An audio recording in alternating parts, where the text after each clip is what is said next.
Attorney, kung walang kapangyarihan ang barangay, nadinggit ang reklamo ko sa mister ko na sinasaktan ako dahil di nga sakop ng katarungang pambarangay law ang mga paglabag sa RA 9262. Ano ang may tutulong ng barangay sa akin? Maaari ho kayong maproteksyonan ng barangay laban sa pananakit sa inyo ng mister mo sa pamamagitan ng pag-issue ng barangay ng tinatawag na Barangay Protection Order o BPO. Ang pangunahing layunin ho kasi niyan ay agad na protektahan ng biktima laban sa karahasan sa tahanan o intimate relationship kahit bago pa mag-file ng kaso sa korte. Attorney, paano ba mapoproteksyonan ng BPO ang biktima? Nakasado sa nasabing kautusan ang agarang pagpapatigil sa respondent sa ginagawa niyang pananakit o banta ng pananakit sa biktima o kanyang anak. Kasama sa nasabing kautusan ang pagbabawal sa respondent na lumapit o makipag-ugnayan sa babae o sa anak nito kung anak ng babae ang biktima.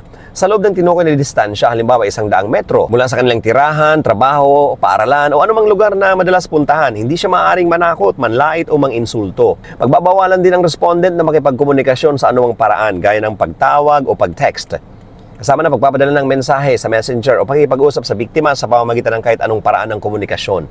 Pag ginawa ng respondent ang alinman sa mga ito, paglabag ho yan sa BPO at may katumbas na parusang pagkakakulong ng 1 buwan. Attorney, paano ba ang gagawin para magkaroon ng BPO? Magtungo lang ho kayo sa Violence Against Women o VAW Desk sa inyong barangay at mag-apply ho kayo for barangay protection. May nakahandang form na ho yan dyan sa barangay at susulatan nyo na lang. Pwede rin ho kayong magpatulong sa kanila dyan sa barangay para sa pag-fill out nyan. Attorney, hanggang kailan ba ako mapoproteksyonan ng BPO? May expiration ba ito? Ang Barangay Protection Order ho ay may visa lamang ng 15 days mula sa araw na ito ay in-issue.